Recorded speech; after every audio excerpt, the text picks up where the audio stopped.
What is going on, everybody? Non here, and I have had uh, an exorbitant number of folks coming into my non TCG Discord in the last week, just talking about how the sky is falling and it's time to sell and it's time to dump, and it's really kind of bizarre with the timing because I'm not really sure anything set it off other than obviously there's a little bit of noise around Spider-Man, which quite honestly at this price it's getting darn close to a back the truck up on it. But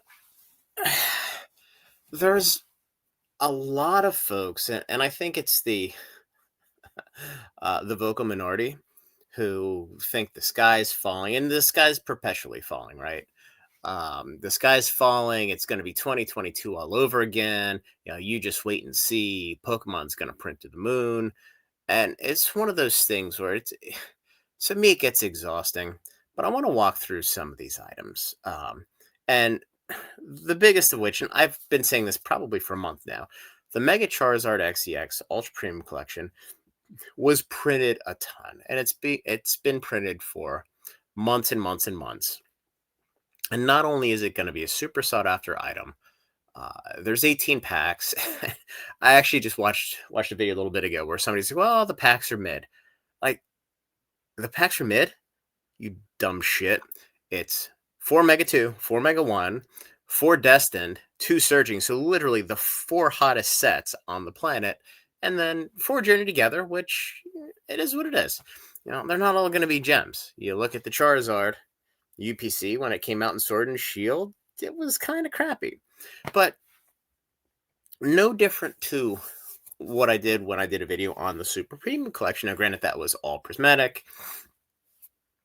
There is an intrinsic value to ripping the box apart that is going to create a floor on the item, and then you're going to have a sealed premium, and people don't seem to understand that. So you have people saying wait for MSRP, there's over 3 million on Pokemon Center, yeah, bullshit, whatever. I'm here to tell you it doesn't matter how many of these there are. And the reason I say that is, yes, supply demand ultimately wins the day. It's Econ 101. But when you're in an industry like this, people don't have to undercut each other for price. It's not like it's not like what we see in Magic where every idiot store undercuts everybody by a penny and then a dollar, then all of a sudden $10 just magically because they want to sell an item.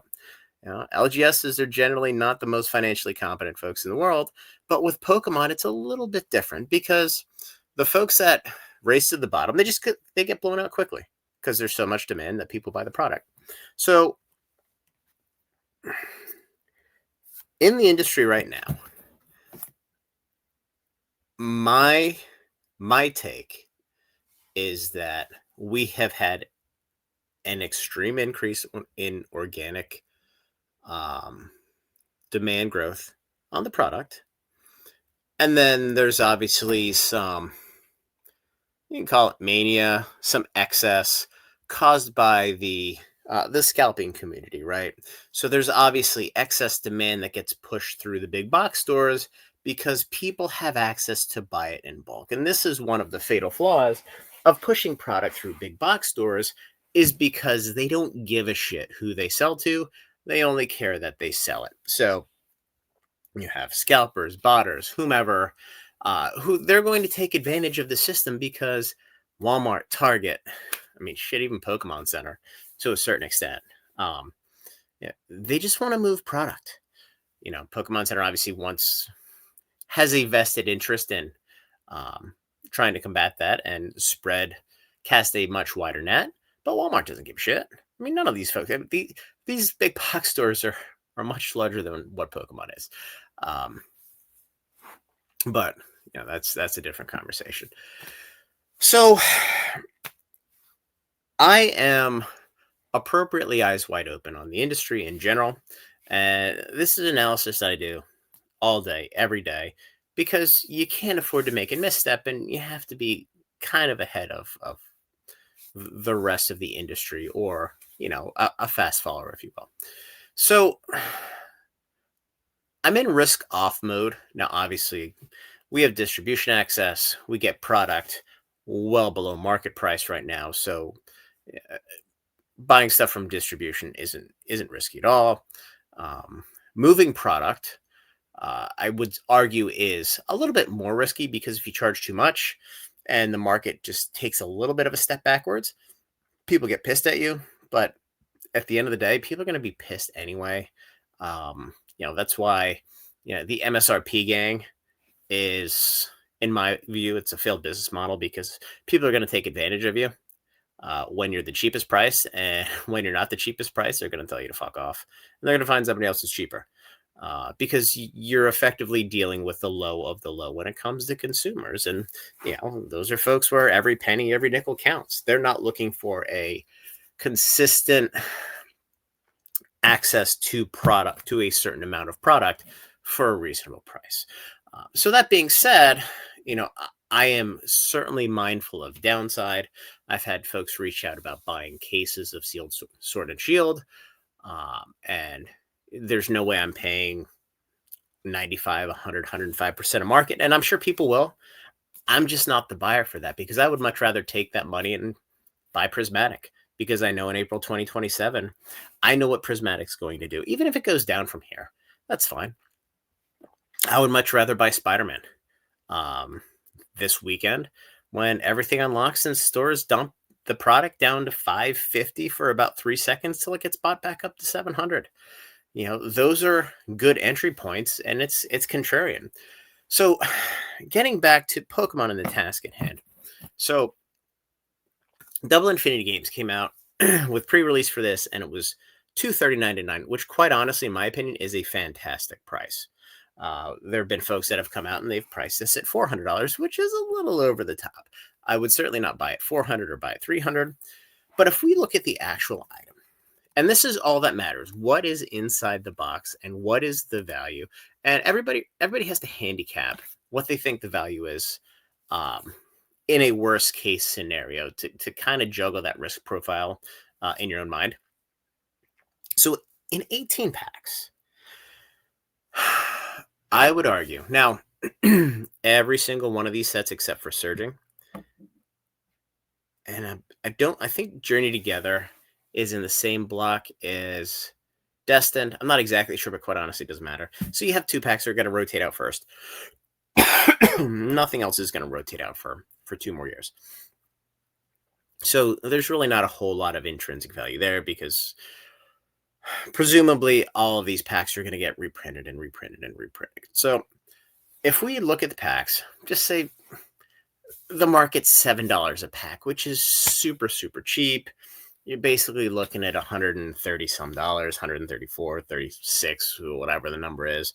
So just call it an even $140 of intrinsic value in this from the packs. Now you have your 2 promos. The Mega Charizard XEX. I want to take a quick step back. When we did this for the Super Premium Collection, I basically threw a $20 price tag on the Cake EV and said, look, people are going to buy it at any point in time. You can probably assume in the first year it's worth $20. Well, now it's worth $60. And it did trade below 20 for a little bit, but it didn't take that long to move back. So there are far fewer of that card than there are going to be of this Mega Charizard XEX card. However, there's going to be infinitely more demand for this because a lot of these are going to stay sealed. Now, the SBCs, a lot of them stayed sealed as well. But I think it's reasonable to throw a $20 price tag on this. The Oricorio, it's probably another $10. Same deal. So call it $30 on top of 140. So you're at 170 of liquidation cost on this item, plus all the other stuff, plus the fact that it's a sealed product. The absolutely worst this is ever going to do is $200. And after that, it's all upside from here. So for this to drop to MSRP, which is $119.99, the packs would effectively have to go back to $5 a pack. And then the premiums would have to be worth under $10. And then there'd have to be so many of these on the market that everybody and their brother's dumping them, which nobody's doing right now because they're like, look, I have a product that you want. This is my price. You can either take it or leave it. Try to find it somewhere else. No, by the way, you can't. So it's going to be really interesting because a lot of people are going to buy these. It's effectively a half booster box, right? Because there are 18 packs in it of a mix of stuff plus two promos.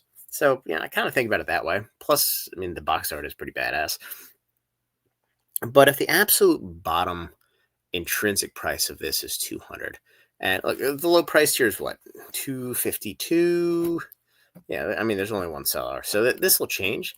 But if you can get this under $250, it's a really good price because the odds of it going much lower. Now, look, if it pushes below $200 and the booster boxes of the sets inside remain where they're at, you just back up the truck and buy it all day long. And that's what everybody's going to do because a lot of these sets, Rip It Chippers are getting $9, $10 a pack. So at $9, $10 a pack, if this is at $200, guess what? They're all going to get annihilated on the market. So that being said, people like to compare this or have been comparing this to the Charizard UPC from Sword and Shield. So first of all, this thing came out right as the market started to show cracks and then just completely fell apart. I remember Rudy selling this for I think it was actually MSRP somewhere around there, and then I think there was a second set that was like $80 per. So for those of you who don't know, and I don't recall what the distro price of this was, the distro price general in UPCs is somewhere between $70 and $80 depending on market, with an MSRP of $119.99. This may have been $109.99 because the MSRP was a little bit lower back in Sword and Shield. Feel free to correct me in the comment section, but this is a mishmash of packs. I think it's also 18. A couple promos that are cool. It's only 16 packs, so it's a little bit less, but there are more promos. There's one extra promo. So this came out and it was on fire. It was like $200, and then a lot of them came onto market, and then the whole market tanked because the doors opened back up for COVID, and everybody said, you know what, fuck Pokemon. I'm gonna go out and I'm gonna chase tail. It just is what it is, which is what people should be doing. But this was dead money for a while, and then it slowly started to come back up. I remember last summer I was buying cases of these still for $450, and that's what the price of one is now. So think of these items as they start to age. It's almost like taking a glass of water and you're slowly tipping it out. Early on when you're tipping it, that the high angles, there's not a whole lot of water leaking out. But then as you start to get a little bit lower and lower and lower, the water starts to really spill out, and then all of a sudden everything goes out all at once. That's what I like in the price activity to these items too, because not only does the supply dry up very, very quickly, and by very, very quickly, I mean over 6 months, 12 months, 18 months, but then all of a sudden the demand kicks in because people start to see the supplies drying up, so they buy it. Then other people start to see the price going up, then they buy it. Then all of a sudden the price is up 40, 50%. Then people are like, oh shit, I better get on board, because if I don't, it's going to be too late. And then this is what you see. Something that was $500 per case last summer is now $500 per unit, and you effectively have a 4x on the case itself. So 4x, 2x, whatever. Yeah, now it's 4x. So I just want folks to be careful. Like, you have the vocal minority who are like, don't buy this, don't buy that, and this. They're idiots. They don't know what they're talking about. Think about this stuff for yourself. And we're going to go through a couple others. I'll give you a couple other examples here. So Mega Evolutions. Everybody and their brother is like, this is going to get printed and this and that. I quite honestly thought it was going to be printed heavier than what it actually is. But as I've mentioned in previous videos, we are seeing so many self-inflicted errors, or unforced errors, as they call them in tennis, from the Pokemon Company. These are all red flags of they're just operating too fast and they're trying to push things out. I don't know if you guys saw, but I think it was Suarez Zone came out and showed a picture of some of the booster boxes that they got for Mega Evolutions 1 were printed in German. Now, apparently the packs were in English, but I don't even know why they would have German printed boxes in a US printing facility, unless for whatever reason they printed these in Europe and augmented the North American printing facilities with print in Europe, which would be really interesting if that was the case. I'm super curious to see. So, if you guys see any boxes that's printed in Netherlands, let me know, because the old reverse import would be definitely new. Um, but we're seeing all of these delays and the waves. Like, just look at their actions. You can look at their words and say, hey, we're printing at max capacity. Like, they're telling you that, hey, there isn't a massive drop of booster boxes coming on the market because we can't keep up. And oh, by the way, we're not going to tell you, but you guys can see all of these errors that are coming out and all of these actions that just reinforce the fact that we're behind. And it's not Pokemon's fault that they're behind. When you take a base level of demand for the product and all of a sudden you shifted out multiple standard deviations from any potential forecast that any mathematician, actuary, economist, anybody could ever do, you just can't correct for that variation. It doesn't matter what you do. Yeah, if you're off by 1% with the amount of volume of this product, you're screwed. If you're off by 20%, which is probably closer than 1% to where they are right now, it's doomsday, and this is what you see. So there is no catalyst to slow this market down other than, there's not going to be more supply coming to the market immediately, and as it comes in, it's going to cascade. Um, and one of the things, just going down a little tangent here, I think that what the Pokemon company's doing is actually quite smart, and I'm reading the tea leaves here. But I think the reason they've gone to the 10-pack EX boxes, the 5x5, which again is 5 packs of one set, 5 packs of another set, and they're just dumping these on the market again and again.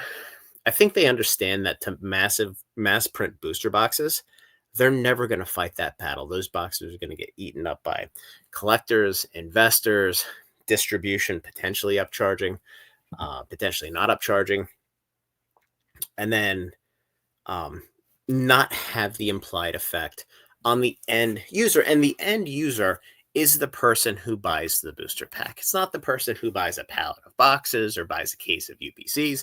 It's the person that goes into a store and they want to buy a booster pack. So problem one is, well, there weren't any there for the longest time. And problem two is, when they were there, the price was relatively high. So you have to deal with those two issues. So what I think they're doing is, I think it's a war on the individual booster pack price. So the more EX boxes and the more packs they push out onto the market, it is a detriment to folks who want to store and collect and invest in these items, because they are so storage averse and shipment averse. It actually it actually is it inflicts pain on folks who want to buy these and invest in these, because they're so big and they're so bulky. Look at the sea and sky items.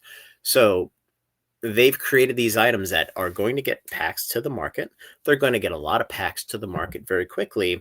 And it's going to minimize the amount of folks that want to stock these away, because generally speaking, people don't have this much space who can sock these away. So quite honestly, I think what they're doing is genius.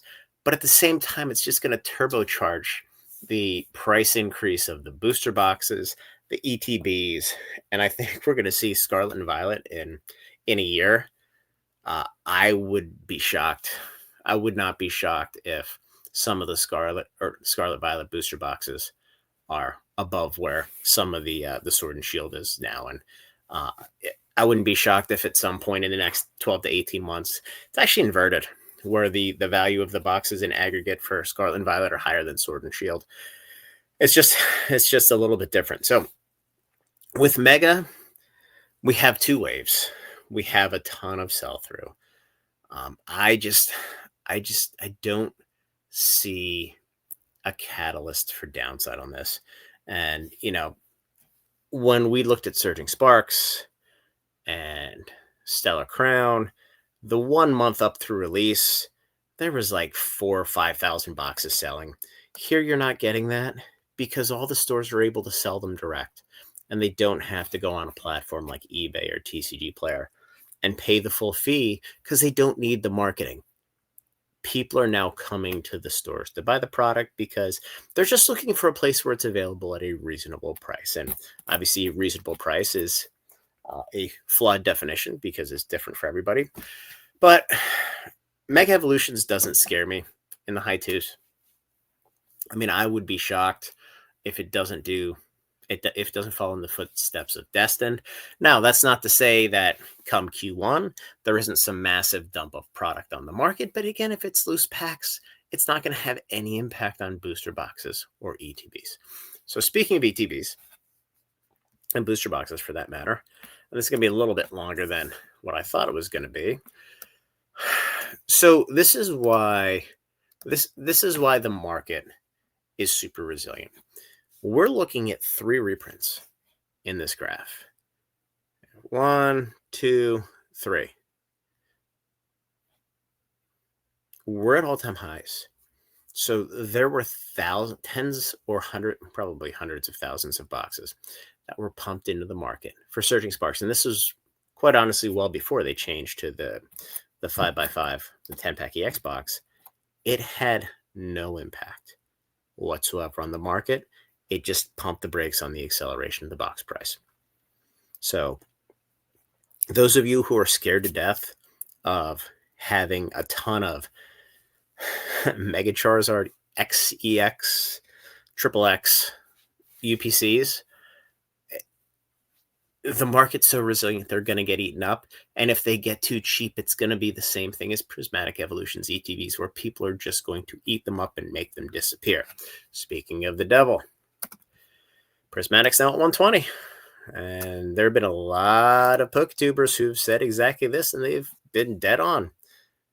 You buy the dip. And everybody who's in this industry and is reasonably sophisticated knows that there's only 2 points in time when you can accumulate positions: at release, pre-release / release, or when there is a reprint. When there's a reprint, you have to strike, and it's gonna look like shit because it's gonna be where there's the most product on the market. It's gonna be where the price looks the weakest, and you're gonna have to think in your mind that, oh, this is a great opportunity. We know what happens next. We've seen this movie. It's this way in every single product that Pokemon has ever put out, except for the giant Pokemon original Pokemon. I don't even know what it is. The giant black box that just sucks. I just found out today that I actually have one in the warehouse. I didn't even know that. I don't know how you miss it. It's the size of the fucking garage door. But anyway, moving on. So to opportunities, Surging Sparks ETBs. These will be hitting in full force this week. I know a bunch hit last week. These were at $114. Right now, the lowest list is $76. I highly, highly recommend buying the sealed cases of these because there is a new thing that is hitting everywhere, and it is a case premium, which historically hasn't been that much with Pokemon because there's no case hit. But now that all of this product is going through big box stores, guess what? Those cases don't exist because everybody at Walmart and Amazon and whoever, they just cut them apart and throw shit in a box. It's just a matter of time. Look at this. So we look here. Now, I hate how they don't show the shipping and the price, but 77, 77. I mean, we're basically at 80, but we're basically right here. So we're going to be back to 80, 85 here very, very shortly. Yeah, right there, 69 plus 10. Right there's set. Right there's $80. And then this is all going to dry up. Look at the last month. Look at the volume here. I mean, it's selling. It sold 900 in the last 30 days. There's 555 on the market. You guys can do the math. Same with Twilight. This is a gift from the Pokemon gods. Where yes, so you have 1,000 on the market here. So with Twilight, the reprint hit distribution about 3 weeks before Surging did. So all of Twilight is out into the market. Surging is just starting to go out now. But again, in the last month, there've been 1,000 sold. There's 986 on the market. You can do the math. Guess how quickly this dries up and it goes back to where it was before. Now is the time to buy the cases. Prismatic we just touched on. And I want to touch on one more thing, and this is going to totally change gears a little bit. I want to talk about the commander decks in Magic. And this is the antithesis of well, not the antithesis. That's the wrong adjective. But this is your prototypical graph of what happens. And this is the epitome. That's what I was looking for. It's late. It's 10:30 on a Saturday night. This is the epitome of the absolute dump and smash the market.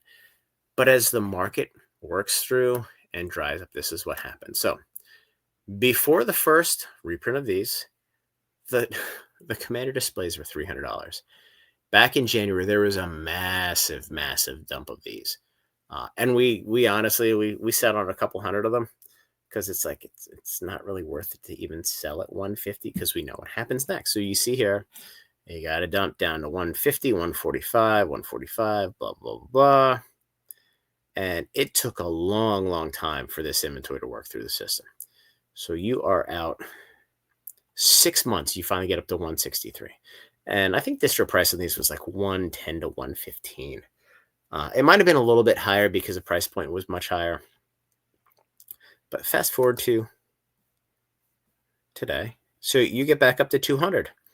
And then WotC just dumps another massive reprint. And I was honestly under the impression, because I was told this, and I haven't confirmed it, they reprinted twice what they actually pushed into market in January. And this was held back. And I've always had this in the back of my head that it was held back. I just wasn't certain.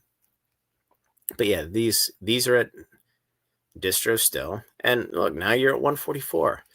And again, look at all these that we have to go through because every idiot store undercuts each other and they try to move through this stuff. Now, I look at this as an opportunity. It's different than Pokemon, but it's also the same because your commander decks are your highest and most liquid item in Magic after the release of the set because they all move and they move for years. So I can buy hundreds of these at distro. I can sit on them because distro price, again, if it's 110 to 115, whatever the price is, as long as I don't need the liquidity, it just sits there. It's extremely low risk. The odds of these going below distro price is 0 because it's not going to happen because there is inherent playable value in the cards.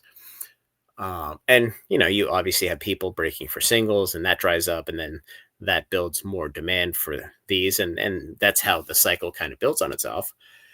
But it is a very, very low risk place to place capital right now in the market if you're a little bit skittish, because again, you got 2 times to accumulate positions at release and when reprints hit. And what WotC's doing with these commander decks is they're hammering reprints like crazy. Now, Ixalan came out and there was a lot of it, and it's now sold out from every distributor except for one that I know of, and it's not one of the big 4. So I would expect Ixalan to move back very quickly. It has the Velociraptor deck, which is awesome. Duskmorn is sold out everywhere. I think there's another reprint of that coming in like November, December, but they dumped a lot of that on Amazon, believe it or not. And a lot of this stuff is going to Amazon. I've seen this in Sam's and in Costco and bundles. I've seen it in Target. So, WotC's really pushing the direct-to-consumer game as well. But again, there you're just buying the individual decks, or you have a deck with a couple play packs, and it's just, they're quite honestly crappy items that have not historically aged well. Now, that doesn't mean that doesn't change at some point once these play boxes rotate out, which has not happened yet.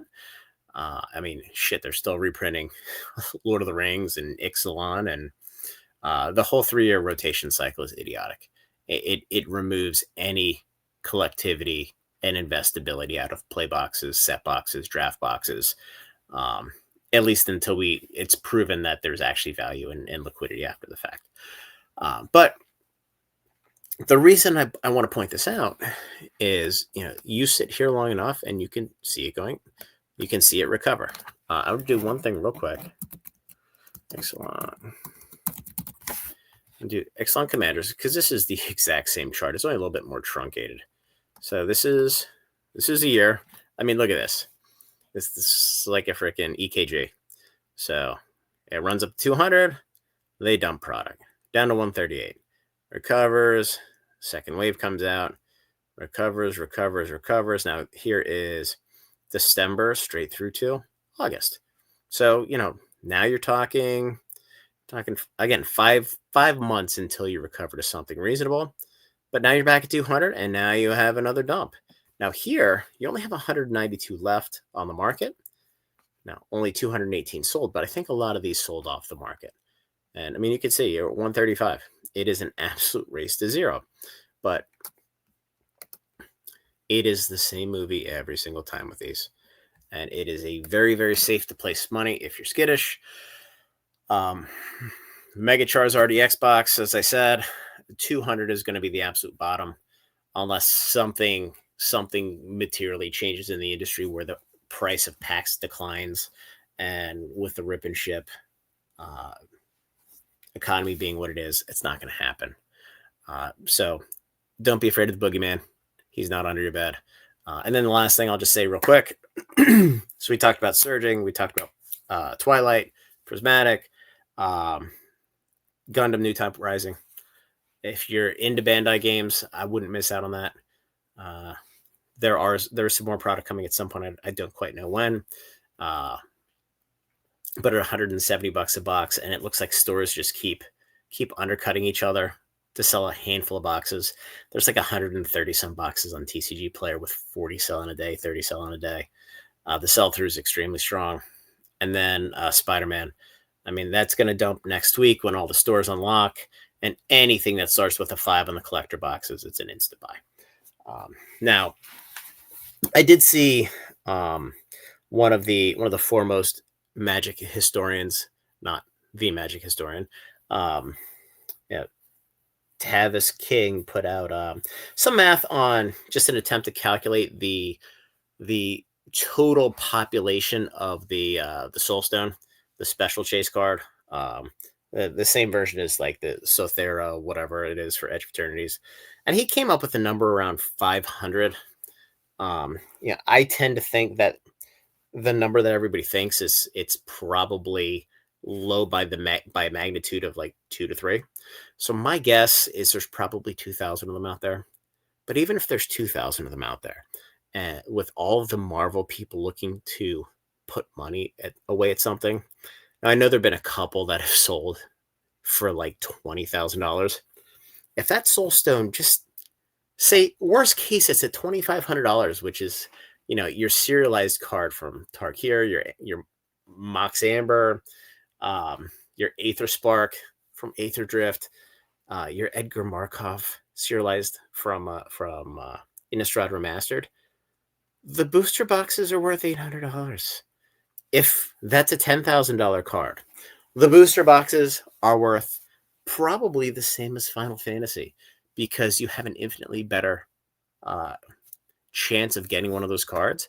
Because not only are there 77, whatever, down to 1,000. So let's see, you're talking 20, almost 30 times more cards, but you're also at half the print run. So you can see how quickly the odds add up in your favor, and you get some real odds at some intrinsic value into those packs. Don't sleep on them. I know people have bashed the set. I don't care. Anywhere in the 5s, it is an absolute slam dunk buy. I have a ton lined up right now of folks that have panicked, and rightfully so. If you're in an MSRP and you're afraid you're going to lose money, that's not a great place to live and go to bed at night. And it is what it is. That's not how I live. And again, I'm trying to I'm trying to be as risk averse as possible and play contrarian here. And yeah, I would recommend you guys do the same. Yeah, just use your head.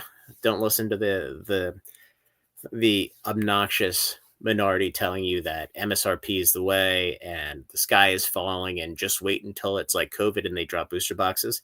It's just not going to happen this time. And yeah, everybody likes to say that history doesn't repeat itself, but it rhymes.